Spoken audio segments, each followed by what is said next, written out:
삼수 끝에 어렵게 유치에 성공한 2018 평창 동계올림픽. 그러나 언제부턴가 경기장은 지역의 애물단지로 전락. 여전히 사후 활용은 오리무중인데 동계올림픽 경기장 운영 실태와 활용 방안 주민뉴스에서 집중 분석합니다. 후 불어야 시동이 걸린다. 끊이지 않는 음주운전에 이달 25일부터 시행되는 음주운전 방지 장치제도. 과연 효과는 있을지 우려점은 없는지 여러분의 궁금증 말끔히 알려드립니다. 올 시즌 K리그 돌풍의 주역 역대 최고 성적으로 파이널 A에 진출한 강원FC 경기 일정과 전망, 그리고 최근 국정감사장까지 등장한 금배추 등 한 주를 뜨겁게 달군 현안과 이슈, 주간 뉴스픽에서 정리해드립니다.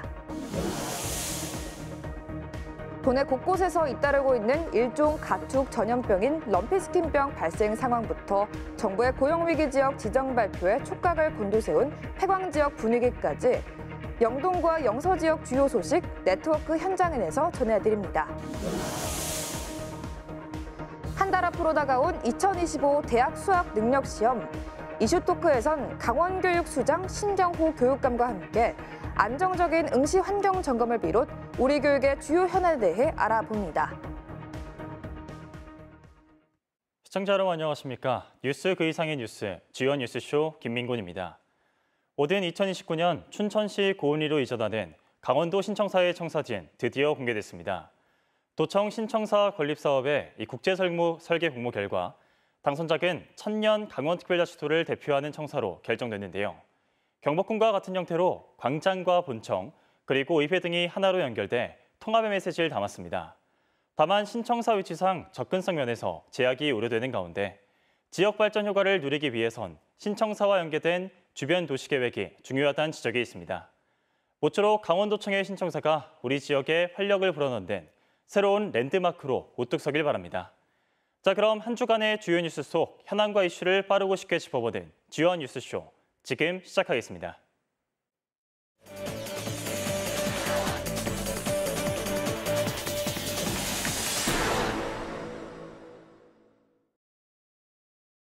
(2011년) 평창 동계올림픽 개최가 확정된 강원자치도.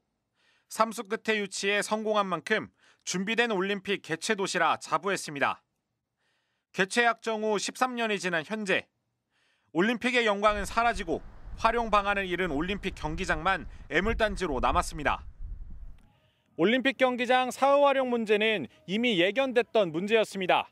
하지만 정부와 강원자치도는 폐막 후 현재까지 이렇다 할 대책을 마련하지 못했습니다. 강원자치도는 2013년 일찌감치 동계올림픽 경기장 사후 활용을 위한 연구 용역을 진행했습니다. 올림픽 폐막 이후 남겨질 경기장을 올림픽 유산으로 활용하고 운영비용 발생에 따른 지방재정 건정성을 확보하기 위해서입니다. 투입된 용역비만 1억 3,500만 원, 용역 보고서를 살펴봤습니다. 슬라이딩 센터는 교육체험 캠프와 관광 레저 체험 시설로, 스피드 스케이팅 경기장은 워터파크와 엔터테인먼트 센터 등으로 활용하는 방안이 검토됐습니다. 행정안전부가 운영하는 정책연구관리 시스템에 올라온 올림픽 경기장 사후 활용 관련 연구 용역 내역을 전수 조사한 결과 강원자치도와 문화체육관광부, 올림픽 개최시군이 올림픽 경기장 사후 활용을 위해 실시한 연구 용역은 10건, 용역비만 10억 원 가까이 투입된 것으로 확인됐습니다. 용역 보고서에는 동계 아시안게임 유치와 슬라이딩 센터 체험시설 전환 등 다양한 안들이 제시됐습니다. 하지만 이 중 정성군이 실시한 가리앙산 케이블카 운영 활성화 용역을 제외하곤 연구 용역 대부분이 정책 활용으로 이어지지 않았습니다. 명확한 정책 방향성 없이 면피용 연구 용역만 했다는 비판이 나오는 이유입니다. 올림픽 사후관리 대책을 내놓은다는 지가 10년이 넘었지만은 정책적 갈피와 내용도 잡지 못하고 옥상옥에 정책 용역을 남발하게 되면서 도민 혈세만 축내고 있기 때문에 정말로 심각한 문제로 대두되고 있다, 이렇게 판단하고 있습니다. 최근에도 강원자치도와 문체부가 예산 1억 7천만 원을 들여 올림픽 경기장의 효과적인 사후 활용 방안에 관한 연구 용역을 진행했지만 별다른 해결책을 제시하지 못하는 등 연구 용역 무용론만 거세지고 있습니다. 주연 뉴스 박명훈입니다. 네, 앞서 영상에서 보셨듯 2018 평창 동계올림픽이 끝난 지 6년이 지났지만 경기장 등 올림픽 시설 사후 활용 문제는 계속 불거지고 있습니다. 오늘 주민뉴스 통해서 그 문제점과 해결 방안 조목조목 짚어보죠. 제 옆에 박명호 기자 나와 있는데요. 어서 오십시오. 안녕하세요. 네, 박 기자. 성공적으로 대회를 치러낸 평창 동계올림픽의 시설들, 이 안타깝게도 제대로 된 활용 방안을 찾지 못해서 지금은 애물단지 신세가 됐다고 하죠. 네, 동계올림픽 경기장 사후 활용 문제는 매년 반복되고 지속되는 오래된 문제입니다. 앞서 보신 것처럼 여러 차례 문제 해결을 위한 여러 노력들이 있었지만 결국에 바뀐 것은 없는데요. 이렇게 갈팡질팡 대책 마련이 늦어지면서 올림픽 경기장 운영 적자도 눈덩이처럼 불어나고 있습니다. 표를 보시면요. 도가 관리하는 6개의 올림픽 경기장에 발생한 총 적자 규모는 2019년 51억 원에서 지난해 67억 원으로 무려 31%나 급증을 했습니다. 최근 5년간 누적 적자도 300억 원에 육박을 하는데요. 올해 또 내년에도 이와 같은 상황은 변하지 않을 가능성이 매우 높습니다. 경기장 운영을 위한 인건비도 늘고 관련 수수료도 늘고 자재값도 늘고 있기 때문인데요. 1년 뒤, 2년 뒤, 5년 뒤, 10년 뒤를 보더라도 이런 적자 구조 시스템을 바꾸지 않는다면 도의 재정 부담은 매년 커질 수밖에 없습니다. 네, 그렇군요. 그리고 경기장별 상황이 조금씩 다를 것 같은데 어디가 가장 심각한가요? 가장 심각한 건 슬라이딩 센터입니다.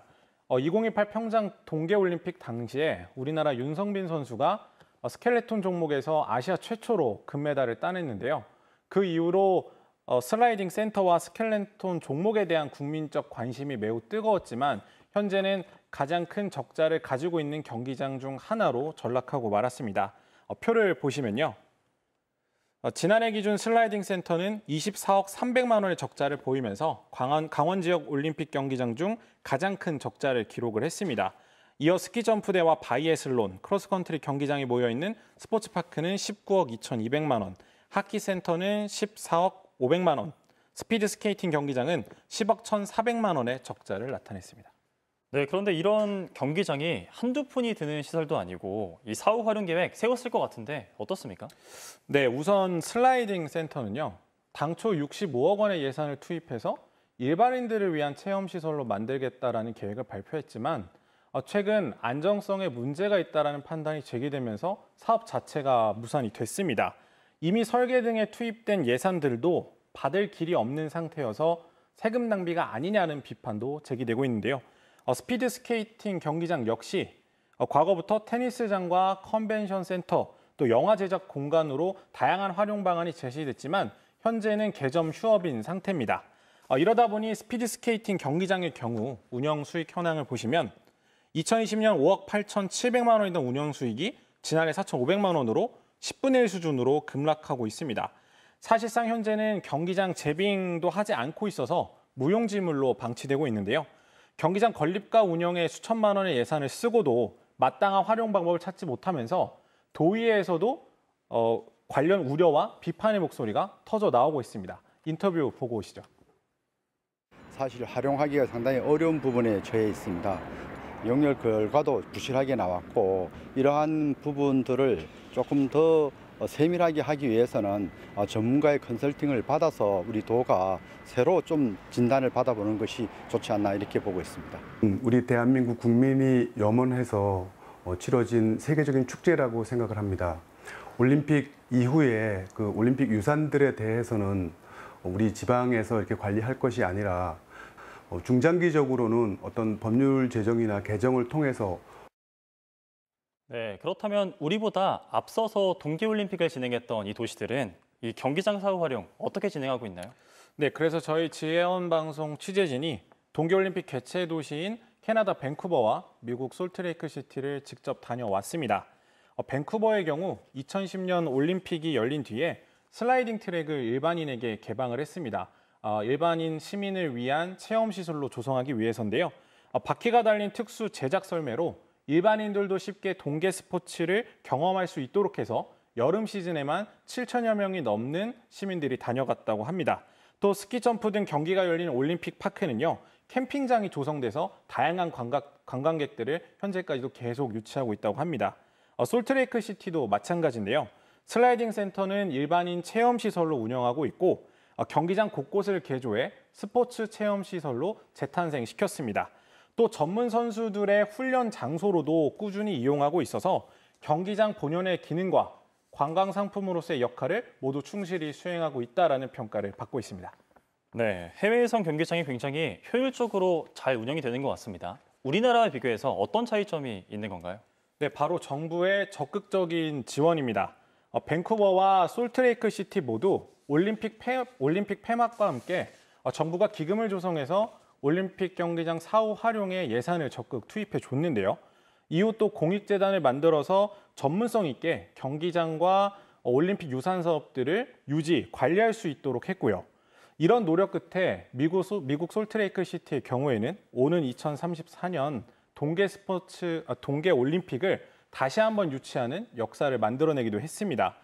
우리도 늦지 않았습니다. 지자체와 정부가 올림픽 경기장 운영을 놓고 줄다리기 하고 서로 방치하고 책임을 떠넘길 것이 아니라 해외의 우수한 사례에서 보듯이 적극적인 지원을 통해 내실 있게 운영을 할 수 있습니다. 특히 젊은 동계 스포츠 스타들 또 우리 꿈나무들을 육성할 수 있는 세계적인 경기장이 아직 강원도에 있다는 사실을 관가해서는 안 됩니다. 이런 큰 자산을 가지고도 아무것도 하지 않는다면 올림픽 개최 도시라는 명함조차 내밀 수 없을 것 같은데요. 애물단지로 취급할 것이 아니라 정부와 지자체가 합심해서 적극적인 지원을 통해 올림픽 개최 도시라는 명성을 되찾을 수 있도록 노력해야 됩니다. 네, 지금까지 주민뉴스 박명원 기자와 얘기 나눠봤습니다. 오늘 말씀 고맙습니다. 후후 불면은 시동이 걸린다?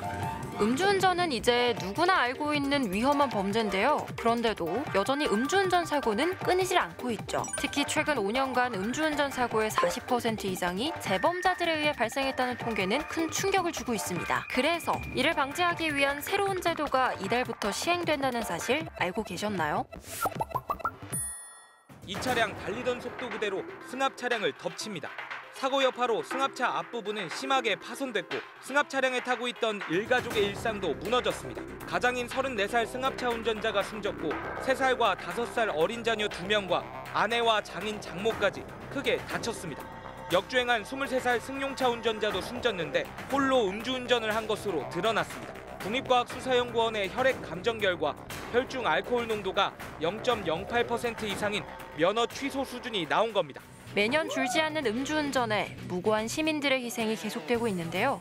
경찰청에 따르면 전국 음주운전 재범률은 지난해 42.2%로 10명 중 4명이 음주운전 적발 이후에도 술을 먹고 다시 운전대를 잡는 것으로 나타났습니다. 최근 음주운전 사고의 큰 비중이 재범자에 의해 발생한다고 합니다. 단속 현장에서 보던 음주 감지기가 차량 안에 설치됐습니다. 일정 수준의 알코올 성분을 감지하면 시동이 걸리지 않는 음주운전 방지 장치입니다. 음주 측정 장치를 불지 않는 이상 시동은 걸리지 않습니다. 음주 측정 장치에서 통과 표시가 나와야 시동이 걸리는데요.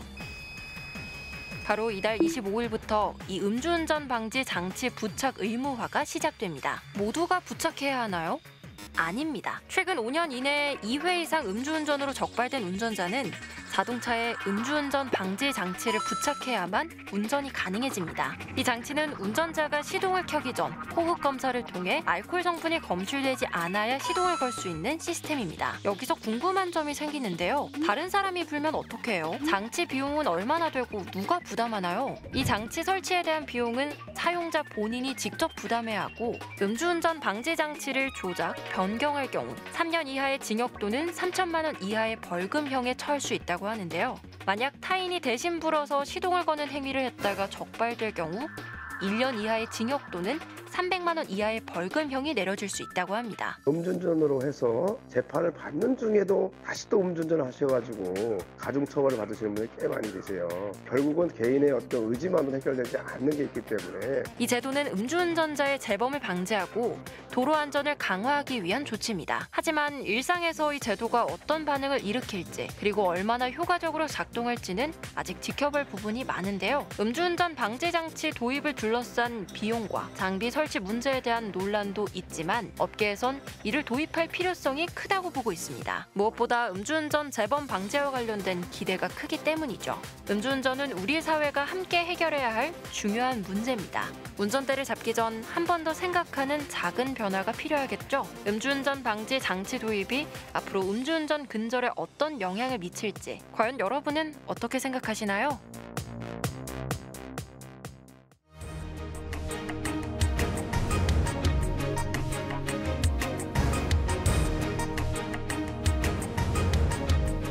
네, 한 주간의 뉴스 가운데 가장 뜨거운 현안과 이슈만을 골라 정리해드리는 시간이죠. 주간 뉴스픽. 오늘도 주요 방송 보도국 홍석표 보도국장 모시고 이야기 나눠보겠습니다. 어서 오십시오. 네, 안녕하세요. 네, 주간 뉴스픽 첫 번째로 픽한 뉴스 어떤 뉴스인가요? 네, 오늘의 첫 번째 픽은 강원 FC 인천전 압승 정규리그 최고 성적입니다. 네, 최근 5경기에서 1승도 거두지 못했던 강원 FC가요. 네. 정규 시즌 마지막 경기인 인천 원정이 굉장히 중요했다고 할 수 있는데 맞습니다. 3대1 완승으로 유종의 미를 거뒀다고요? 네, 아주 기분 좋은 소식을 첫 소식으로 전해드릴 수 있게 됐는데요. 최근 5경기에서 말씀하신 것처럼 강원 FC는 2무 3패였습니다. 그러니까 승이 하나도 없었거든요. 그래서 리그 1위 깜짝 1위로 올라갔다가 이제 3위까지 내려가 있었던 상태에 있는데 이제 정규 시즌 마지막 최근 경기에서 인천을 상대로 3대1로 압승을 했습니다. 우리가 잘 아는 슈퍼루키 양민혁이 선제골을 넣었고 그다음에 강원의 에이스 이상원이 또 연속골을 넣으면서 3대1로 이겼는데요. 3대1로 인천을 제끼면서 인천전에 승리하면서 강원 FC는 정규리그를 이제 3위로 마감을 했습니다. 이렇게 마감을 하고 이 강원 FC의 이 3위 성적이 FC 창단 16년 만에 최고의 성적이거든요. 그러니까 지난해만 하더라도 강등 위기에서 몰렸던 강원의 성적을 보면 올해는 정말 빛나는 성적을 거뒀다 이렇게 평가할 수 있겠습니다. 특히 이제 강원이 돋보였던 것은 공격력이었습니다. 강원의 정규리그 마감까지의 골 득점이 58점이거든요. 그러니까 K리그 1의 12개 팀 중에서 가장 득점이 많습니다. 지금 현재 1위인 울산도 53점에 불과하고요. 이런 거를 보면 강원이 올 시즌 화끈한 공격력으로 선전을 했다 이렇게 평가할 수 있을 것 같습니다. 네, 그리고 진짜 승부는 이제부터라고 할 수 있는데요. 네. 이 강원을 비롯한 파이널 A에 진출한 6개 팀이 네. K리그1 우승컵과 아시아 챔피언스리그 진출권을 놓고 치열한 경쟁을 벌일 예정입니다. 이 앞으로의 강원FC 경기 일정과 우승 전망 어떻습니까? 네, 저는 우승할 거라고 믿습니다. 일단 그리고 파이널 A 5경기가 정해졌습니다. 이제 K리그는 파이널 A, 파이널 B 그래서 12개 팀이 상위 1위부터 6위까지 A 그룹, 다음에 6위부터 12위까지 B 그룹으로 나눠서 이제 나머지 경기를 치르게 되는데요. 강원은 20일 서울, 26일 김천, 11월 1일 울산, 11월 9일 수원FC 그리고 마지막 11월 23일 포항 경기를 앞두고 있습니다. 이 5경기가 가장 마지막 경기이면서 중요한 경기인데요. 다행인 것은 이 5경기 중 3경기 서울, 김천 첫 번째, 두 번째 경기와 마지막 포항 경기는 강릉 홈에서 치릅니다. 그러니까 홈 2점을 갖고 어드밴티지를 가지고 경기를 치를 수 있다는 강원에게는 좋은 환경이 될 것 같고요. 그리고 아시아 챔피언스 리그는 리그 3위까지 진출하기 때문에 현재 강원이 3위니까 좋은 분위기 속에서 3위만 유지하더라도 아시아 챔피언스 리그는 진출할 수 있을 것 같고요. 하지만 좀 더 욕심을 내서 리그 1위 또 탈환을 좀 했으면 좋겠습니다. 현재 리그 1위 울산이 승점이 61점이고 강원이 55점이거든요. 그 중간에는 2위 김천이 56점인데 2위와는 이제 1점 차이밖에 나지 않습니다. 그러니까 조금만 더 강원이 힘을 내면 2위는 물론 1위 울산도 넘어설 수 있지 않을까 기대해 봅니다. 네. 네. 그리고 이번 시즌 강원FC 덕분에 정말 많은 분들이 행복한 시간을 보내실 것 같은데요. 네. 네, 창단 첫 우승에 도전하는 이 강원FC 끝까지 힘낼 수 있도록 도민 여러분들의 또 뜨거운 응원, 뜨거운 열정 어린 박수 부탁드리겠습니다. 계속해서 두 번째 뉴스픽 어떤 소식인가요? 네, 두 번째는 양양교육지원청 설립 본격화입니다. 네. 네, 도내 18개 시군 중에 양양군만 유일하게 교육지원청이 없었습니다. 네. 최근 설립 가능한 길이 열렸다고요? 그렇습니다. 18개 시군 중에 양양만 교육지원청이 없습니다. 그래서 최근에 교육부가 발표한 교육지원청의 설치 폐지 및 통합과 분리에 대한 권한을 지방으로 이용하는 내용이 담은 제도 개선 계획안이 발표가 됐습니다. 이 계획안에 따르면 앞으로는 교육지원청의 설립 부분을 정부가 대통령령으로 정하던 것을 지방이 이제 이양을 해준다는 내용이거든요. 그러면 광역자치단체 차원에서 조례를 제정하면 이제 교육지원청도 필요하면 필요에 의해서 이제 설립을 만들 수 있게 됐다는 것입니다. 다만 이제 지방의회의 의견도 수렴해야 되고 의회를 거치고 또 주민이나 학부모 등의 의견도 거쳐야 되는 뭐 그런 절차들은 구체적인 절차들은 아마 조례를 통해서 완성되지 않을까 싶습니다. 네. 교육부의 이번 계획은 강원특별법 이 3차 개정안에도 관련 내용이 포함되어 있습니다. 양양교육지원청 앞으로 어떤 절차를 통해 설립될까요? 네, 일단은 정부 교육부의 계획 개선 안에도 들어갔지만 우리가 지금 강원특별법 3차 개정안에도 교육자치조직권을 넣었거든요. 이 특례가 통과가 되더라도 이 법이 제정이 되더라도 이 특례가 담겨 있어서 뭐 양양교육지원청은 강원도 권한으로 자치도만의 의지로 할 수 있을 것 같습니다. 어쨌든 뭐 특례가 됐든 아니면 교육부의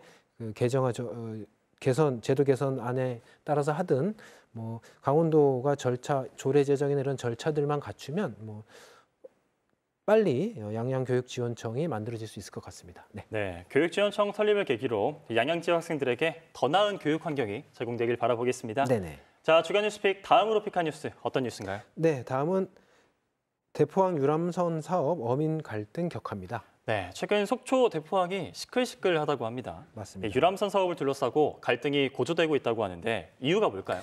네, 이 사업은 좀 역사가 좀 히스토리가 좀 있는데요. 일단은 지난 2019년부터 속초 대포항을 거점으로 해서 유람선 사업자가 양양, 낙산, 고성, 천진 코스를 이렇게 순회하는 유람선 취항을 사업을 추진을 했습니다. 근데 속초시가 수차례 어항시설 사용 점용 허가를 내주지 않았거든요. 그래서 계속 불허를 했는데 결국 이제 사업자가 지난 5월 달에 강원도 행정심판위원회의 심판을 거쳐서 허가를 획득했습니다. 그러니까 결국 이제 사업자는 사업을 할 수 있는 사용 점용 허가를 받은 것인데요. 그래서 이 사업자가 결과에 따라서 이 행정심판의 결과에 따라서 유람선을 대포항으로 들여오려고 했는데 어민들이 이제 계속 반대를 하고 있어서 아직까지 유람선이 입항은 못하고 있습니다. 이제 어민들의 반대 이유는 크게 한 4가지 정도로 정리가 되더라고요. 첫 번째는 그 유람선이 수면에서 보이는 부분부터 보이지 않는 수면 아래까지의 높이가 한 3.5m 정도인데 그 대포항 항내의 평균 수심이 2.7에서 5m 정도 된다고 해요. 그러니까 2.7 같은 부분은 3.5m보다 더 낮으니까 수심이 낮은 부분이 있어서 이렇게 안전성의 문제가 좀 있을 수 있다라는 게 첫 번째 이유이고요. 또 어민들은 이 유람선의 선체 길이도 한 50m 정도 되거든요. 근데 배가 여러분도 아시겠지만 배가 이렇게 선회를 하거나 이러면 많은 부분을 항내 이 구역을 차지를 하거든요. 근데 50m 정도가 선회하고 이러려면 그만큼 또 이제 비좁은 항구에 문제가 될 수 있다. 그리고 대포항 자체가 현재 관광객으로도 주차난이 심한데 유람선까지 들어오게 되면 유람선 관광객까지 겹쳐서 주차난이 더욱 심각해질 것이다. 그리고 마지막 하나는 지금 아직 현재 쓰고 있는 항도 좀 비좁아서 어민들이 그 유람선이 접원하려고 하는 그 부두 위치를 어민들 어구 뭐 이렇게 좀 어구를 좀 두는 그런 장소들로 쓰고 있는데 그런 문제들도 좀 어민들은 그런 4가지 이유로 어민들은 좀 유람선 사업은 좀 힘든 거 아니겠느냐라고 반대를 하고 있습니다. 하지만 어쨌든 행정심판위원회까지 거친 사업자는 그 관련 절차에 따라서 사업을 하려고 지금 하고 있어서요. 오히려 사업자 측에서도 속초시가 미온적인 행정을 하면서 피해를 보고 있다 이렇게 주장을 하고 있는 상황입니다. 네, 이야기를 들어보니까 어민의 입장도 그 사업자의 입장도 둘 다 이해가 가는 것 같은데요. 이런 상황에서 중재가 좀 필요한 것 같습니다. 네, 또 어쨌든 속초시는 어민들이 아까 제가 말씀드렸던 그 쓰고 있는 그 항구 부분에 대해서는 무단 점유로 보고 강제 철거를 예고한 행정 대집행 처분을 하겠다고 했는데요. 하지만 이제 어민들도 여기에 맞서서 항만 시설 사용 점용 허가 취소 소송을 제기했습니다. 결국 뭐 이 부분은 계속 유람선은 들어오려고 할 것이고 어민들은 계속 반대를 하고 있는 상황이어서 속초시가 어떻게든 중재를 하든 아니면 빠른 법원 제기된 소송에 대한 빠른 법원 판단이 내려지든 뭔가 신속한 조치가 필요할 것 같습니다. 네, 이 속초 대포항 강원 동해안을 대표하는 이 관광 어항 아니겠습니까? 갈등이 더 길어지지 않도록 지혜로운 해결 방안이 마련돼야 할 것 같습니다. 네. 주간 뉴스픽 마지막으로 픽한 뉴스 어떤 뉴스인가요? 네, 요즘에 다들 관심이 많으실 텐데요. 손 떨리는 배추값, 금배추 언제까지입니다. 네, 맞습니다. 참 요즘 마트 가면요, 이 배추 가격 확인하느라 참 바쁜 것 같은데 급기야 최근 국정감사에서도 배추 가격 문제가 지적되고 있다고 하죠. 네, 국정감사에 배추가 등장을 했습니다. 지난 7일이었는데요. 국회 국정감사 농림축산식품해양수산위원회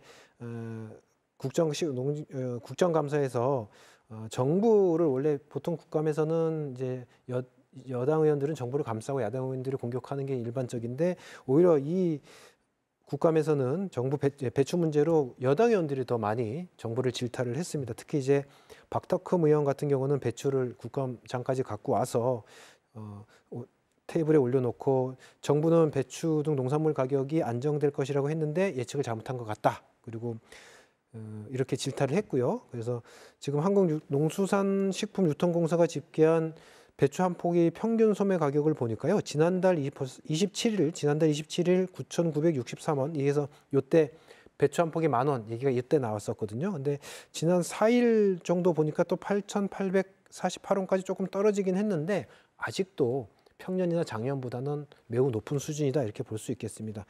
요 국감에서 또 우리 속인 고양 지역구 이양수 의원도 또 같이 정부를 많이 질타를 했습니다. 지난 8월 달에 이미 언론에서 금배추를 예상하고 문제 지적이 있었는데 정부는 9월이 되면 배추 가격이 8월보다는 안정될 것이라고 예측을 그때 그렇게 예측을 했었거든요. 그런데 9월 달 여러분도 아시다시피 추석 또 폭염이 있었잖아요. 그러면서 배추가 또 출하가 많이 되지 않았습니다. 그러면서 정부의 예측이 빗나가는 상황이 됐기 때문에 이양수 의원도 그런 부분들을 좀 정부가 예측을 잘못한 건 아니냐라는 지적이 있었습니다. 네. 또 많은 분들이 배추값 떨어지기만을 기다리고 계실 텐데 대체 언제쯤 배추값 떨어질 수 있을까요? 일단 뭐 날씨를 봐야겠지만 현재까지 상황이나 정부 예측만 본다면 정부는 이제 지금 현재 유통되고 있는 배추가 또 횡성, 평창 등 이런 중고랭지 배추라고 해요. 그래서 예년보다 폭염이 길어지면서 생산량이 적어서 지금 배추값이 안 떨어지고 있다는 거고 이제 앞으로 경북 문경, 그다음에 충북 괴산 이런 데 배추를 이제 가을 배추라고 하던데요. 이 배추들이 이달 말쯤, 10월 말쯤부터 출하가 되면 배추값이 이제 안정세를 찾을 것이라고 전망을 하는데요. 어쨌든 뭐 이쪽 지역에서 나오는 출하량이 얼마나 되는지를 지켜봐야 될 것 같아서 그래도 조금 기대를 건다면 이달 말부터는 배추값이 조금은 떨어지지 않을까 이렇게 정부 예측대로 기대를 좀 해보겠습니다. 네, 알겠습니다. 앞으로도 폭염과 집중호우 등 이상기후가 계속 발생할 텐데요. 언제까지 불가피한 현상이라고 넘길 수가 있겠습니까? 정부의 중장기적인 농수산물 수급 안정 대책 기대해 보겠습니다. 지금까지 주간 뉴스픽 홍서표 보도국장과 이야기 나눠봤습니다. 오늘 말씀 고맙습니다. 네, 감사합니다.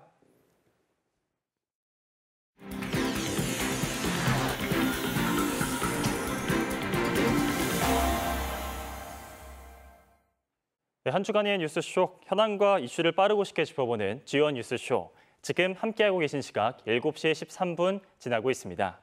이번 순서는 다양한 지역 소식을 전해드리는 네트워크 현장의 시간인데요. 먼저 강릉에 있는 영동지사 연결해서 지역 소식 들어보겠습니다. 네, 송연희 기자. 네, 영동지사입니다. 최근 도내에서 제1종 가축 전염병인 럼피스킨병이 확산되면서 우려를 낳고 있다고 하는데요. 지금 상황은 어떻습니까? 네, 우선 이 럼피스킨 병은요, 바이러스 감염을 원인으로 하는 소나 물소의 감염증입니다. 발열이나 눈물, 콧물 흘림 등의 증상을 보이기도 하고요. 또 피부 결절도 형성되는 병입니다. 강원도에서는 지난달 11일 양구에 이어 이달 3일과 4일 양양과 고성에서 추가 발생했습니다. 도내 럼피스킨 확산이 우려되고 있는 건데요. 작년 감염 농가 7곳 중 양구와 고성 등 2개 시군은 2년 연속 발생해서 더 큰 우려가 있습니다. 이에 일찌감치 방역에 나선 시군도 있습니다. 평창군은 오는 31일까지 백신 일제 접종에 나섰는데요.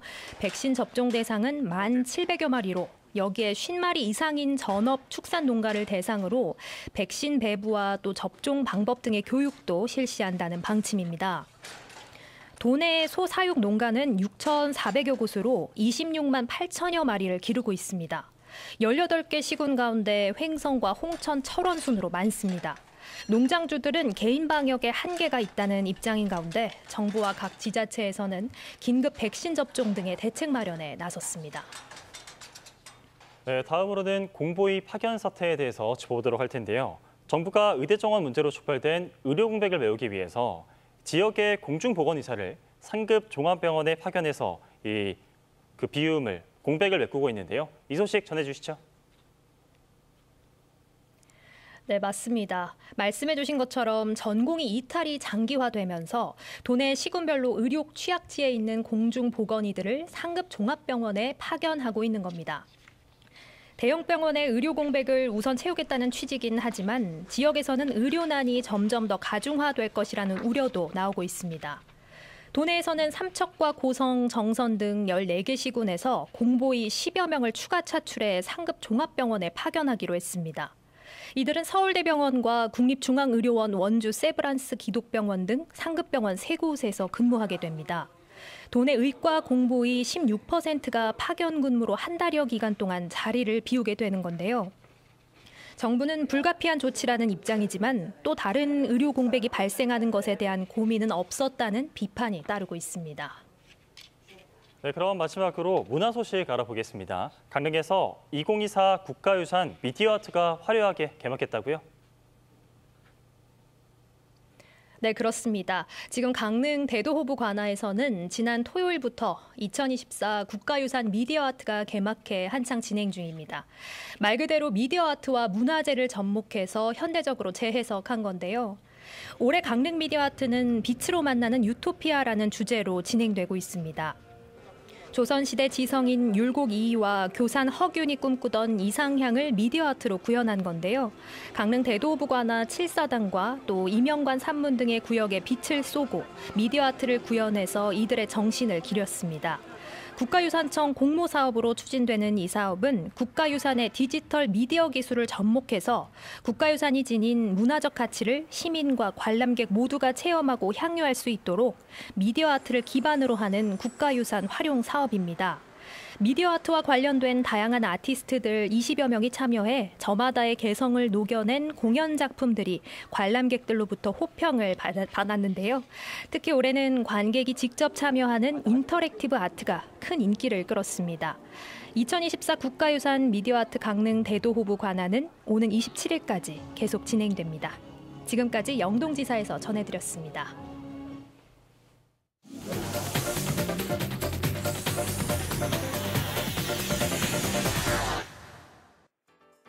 우리의 시선을 화끄는 흥미진진한 뉴스를 골라 짚어보는 시간 뉴스쇼 브리핑 아나운서 이가연입니다. 무더운 여름이 가고 이제는 단풍이 물드는 낭만의 계절 가을이 찾아왔습니다. 며칠 전 설악산에선 첫 단풍이 관측되는데요. 그렇다면 올해 단풍 절정 시기는 언제일까요? 산림청이 발표한 2024년 단풍 예측 지도를 보면 강원도 단풍나무는 설악산 10월 22일, 강원 도립하목원은 10월 30일 절정인 것으로 예측됐습니다. 또한 수종별 단풍 절정 시기는 참나무류가 10월 28일, 단풍나무류가 29일, 은행나무가 31일로 지난해보다 전반적으로 늦어질 것으로 전망되는데요. 지난해에 비해 단풍이 늦어진 이유 바로 높은 기온 때문입니다. 올해 설악산 9월 평균 기온은 14.2도로 평년보다 3도 이상 높았고 아침 기온도 예년보다 최근에 지난해보다 6일이나 지각했습니다. 긴 폭염 끝에 찾아온 짧은 가을인 만큼 단풍놀이 많이들 가실 텐데요. 가을철엔 산악사고가 집중되니 사고 없이 즐겁고 안전한 단풍나들이 되시길 바라겠습니다. 다음 소식입니다. 2025학년도 대학 수학 능력 시험이 한 달여 앞으로 다가왔습니다. 공부 잘하는 약, 잠 깨는 약, 학부모와 수험생들이 솔깃할 수밖에 없는데요. 하지만 알고 보니 고카페인 덩어리에 마약 성분까지 포함하고 있는 것으로 나타나 주의가 필요합니다. 청소년들 사이에서 잠 깨는 약으로 유명한 카페인 알약은 한 정당 약 200mg의 카페인이 함유되어 있는데요. 캔커피와 에너지 음료 두세 개 정도의 함량으로 50kg 청소년의 경우 하루 최대 권장 섭취량 125mg을 훌쩍 넘깁니다. 또한 공부 잘 된다고 알려진 약은 ADHD 치료제로 의료용 마약류로 분류되는데요. 10대 이하 처방 환자들이 3년 새에 2배로 증가했습니다. 특히 수능을 앞둔 10월에 판매량이 급증하고 있는데요. 수험생뿐만 아니라 학생들이 이러한 약물을 맹목적으로 의존할 경우 우울증과 불면증 같은 부작용은 물론이고 약물 의존성이 증가해 다른 약물에도 빠지게 될 우려가 있습니다. 학부모, 학생 모두 약물 부작용과 중독 위험성을 인식하고 철저한 오남용 관리 등 제도 개선 또한 시급해 보입니다. 지금까지 뉴스쇼 브리핑 아나운서 이가연이었습니다. 네, 계속해서 도내 주요 인사와 화제 인물을 초대해 이야기를 나누는 이슈토크 시간입니다. 다음 달 14일 치러지는 2025학년도 대학 수학능력시험. 이제 다음 주 월요일이면 꼭 30일 남습니다. 학부모와 수험생 모두 또 긴장 속에 하루하루를 보내고 계실 텐데요. 그래서 오늘 이슈토크에선 신경호 교육감 모시고 수능 D-30 안정적인 응시 환경 점검을 비롯해 강원교육의 주요 현안에 대한 이야기 나눠보겠습니다. 어서 오십시오. 네, 안녕하세요. 네, 교육감님. 이제 학생들이 무사히 수능을 치를 일만 남았습니다. 네. 이를 위한 도교육청의 준비 상황 어떻게 진행되고 있을까요? 네, 이제 수능을 앞둔 수험생이나 학부모만큼 우리 교육청도 많이 긴장하고 있습니다. 사실 지난 6월부터 학교 현장을 다 돌면서 수험장을 돌면서 점검을 했고요. 10월 달에 이달에 들어와서는 우리가 이제 교육부하고 우리 교육청 또 학교에서 아주 그냥 세세하게 스피커부터 다양하게 좀 준비를 점검을 하고 있고요. 우리 아이들이 최대한 안전한 아주 편안한 상황 속에서 시험을 치를 수 있도록 준비를 만전을 기하고 있습니다. 네. 네. 그리고 이제 한 달 앞으로 다가온 수능, 우리 학생들을 위해서 막바지 학습 전략과 주의사항 등을 조언해 주신다면 또 네. 어떤 말씀을 해주고 싶으신가요? 예, 학생들이 많이 긴장하고 있을 텐데요. 무엇보다도 이제는 그 당일의 수험 패턴과 같이 평상시에 연습을 좀 해주고 그다음에 새로운 문제를 풀을 것이 아니라 이제는 그동안 공부하면서 틀렸던 문제들의 오답 정리를 좀 중심으로 해주고 특히 우리 교육청에서 작년에 이어서 올해도 최종 점검할 수 있는 수능 모의평가 문제지를 학교로 내려보내드렸습니다. 작년의 결과를 말씀드리면 그 작년에 내려보냈던 모의평가 문제가 본고사 문제와 분석을 했더니 38.9%의 적중률이 있었습니다. 유사 문제로. 그래서 올해도 우리 선생님들이 강원도 내에 104분의 선생님께서 출제를 해서 학교를 내려보내드렸는데 그 수능 시험과 똑같은 형식입니다. 학교 현장에서 그걸로 마무리 정리를 잘 해주셨으면 좋겠고 더 중요한 것은 시험지를 만났을 때 자신감입니다. 자신 있게 문제를 접했으면 좋겠습니다. 네, 조언 감사드리고요. 네. 교육감님께서는 학력 신장을 최우선 과제로 강조하고 계신데 최근 올해 실시된 강원학생 성장 진단평가 결과가 발표가 됐습니다. 지난해와 비교해서 성취 기준 도달률 좀 나아졌나요? 어떻습니까? 예. 제가 첫해 22년도에 교육감 취임을 해서 강원학생 성장 진단 평가를 실시했을 때는 많은 어려움이 있었습니다만 또 시행착오도 있었고요. 이제 3년 차에 접어들면서 올해는 일단 참여율이 92.72%라는 학생 참여했었고요. 이미 이제 이것은 강원특별자치도 교육청의 브랜드가 되었습니다. 학생들한테 정확하게 기초 기본 학력 진단을 해서 진단과 그다음에 지원 해가지고 아이들한테 부족한 학력을 올려주고 12월에는 다시 얼만큼 복구됐는가를 또 평가하는 그런 진단고사도 실시하고 있습니다. 이것은 제가 볼 때는 앞으로 우리 아이들이 지속적으로 기초 기반 학력을 갖추기 위해서는 해야 된다고 생각하고 학교 현장에서도 긍정적인 반응을 나타내고 있습니다. 네, 그렇군요. 네. 그런데 결과를 보니까 네. 이 중학교 고학년에서 영어와 수학 성적이 좀 낮게 나왔다고 들었습니다. 네. 학생들의 학력 신장을 위한 방안 또 뭐가 있을까요? 네, 사실은 이제 수학 같은 경우도 초등학교 5학년에서 보면 미도달률이 높거든요. 중학교는 더 높고. 근데 이런 것들이 수학은 하루아침에 되는 게 아니잖아요. 그래서 국어는 좀 많이 복구가 됐는데 수학과 영어가 좀 부족합니다. 저희는 그래서 학교에서 이 아이들한테 소인수 맞춤형 보충 수업을 할 수 있도록 프로그램을 준비하고 있고요.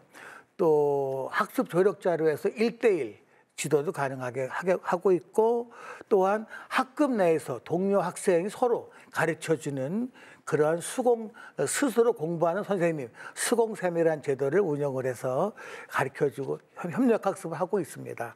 네. 네. 그리고 지난해 2학기부터는 도시 학생들이 네. 이 농어촌 학교에서 일정 기간 유학하는 네. 이 농어촌 유학 제도가 운영 중인데 또 그야말로 호평 일색입니다. 최근엔 강원 농어촌 유학을 통한 지역 혁신 공로를 인정받으셔가지고 네. 교육관님께서 대한민국 자치발전 대상과 네. 지방지킴대행 지자체 혁신 교육 부문에서 대상을 각각 수상하셨는데요. 네. 또 진심으로 축하드리고요. 고맙습니다. 수상 소감 한 말씀 해주시죠. 네, 이 큰 두 상은 사실은 제가 받은 게 아니고요. 우리 강원 교육 가족 모두에게 주시는 상이고 그 영광을 제가 대신 받았을 뿐인데 이러한 모든 영광을 우리 강원 교육 가족에 다 돌리고 싶고요.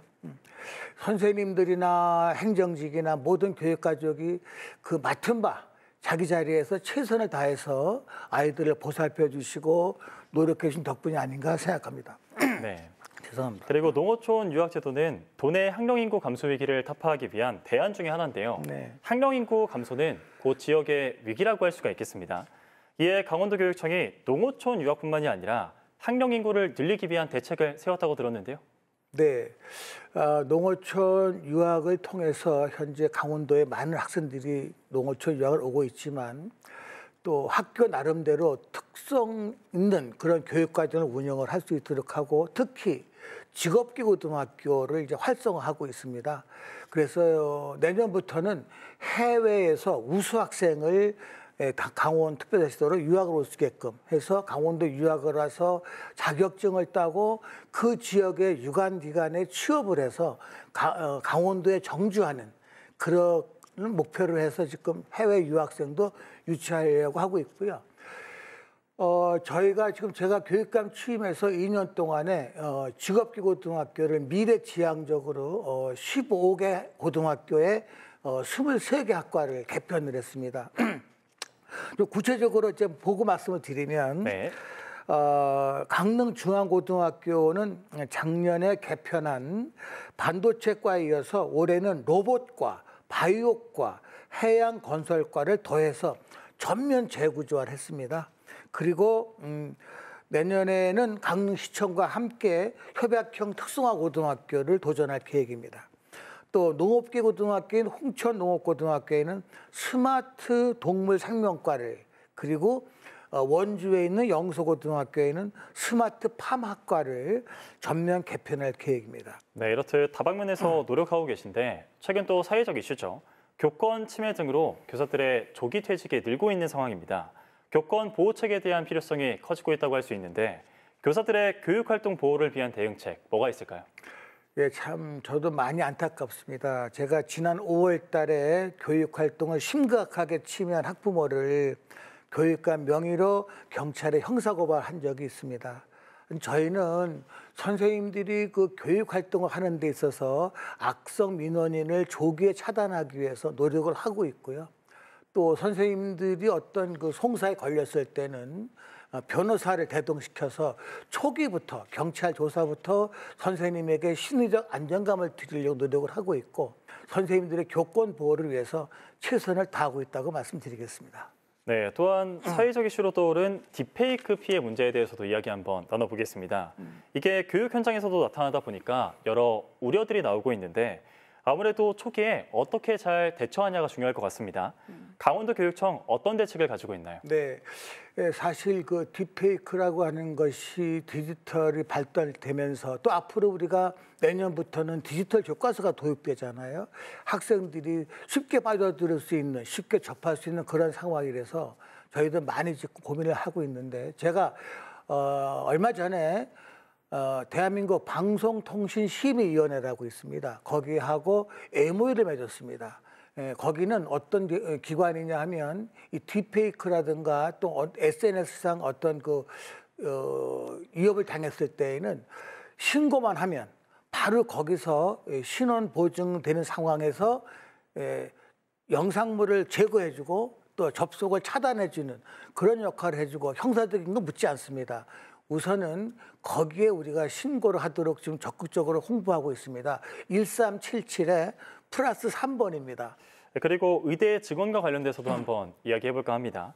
의대 증언으로 도내 의대 지역인재 전형 역시 확대가 됐습니다. 강원 교육이 좋은 기회를 맞았다고 할 수 있는데요. 하지만 강원 지역 학생들이 의대 진학을 하기 위해서는 일정 학력 수준을 맞춰야 되다 보니까 맞습니다. 혹시나 이거를 맞추지 못한다면 그 빈자리가 타 지역 학생들에게 돌아가게 됩니다. 교육감님, 우리 지역 학생들을 위한 대책 뭐가 있을까요? 네, 제가 사실은 강원대학교 전임 김원영 총장님을 여러 번 만나 뵙고 일단 지역 인재의 TO를 자리를 60%로 확보를 했습니다. 확보했지만 문제는 방금 말씀하신 것처럼 최저 등급을 맞춰야 되거든요. 저희가 지금 그것을 위해서 의대를 지망하는 아이들을 위해서 그런 수능 레벨업 캠프를 하고 있습니다.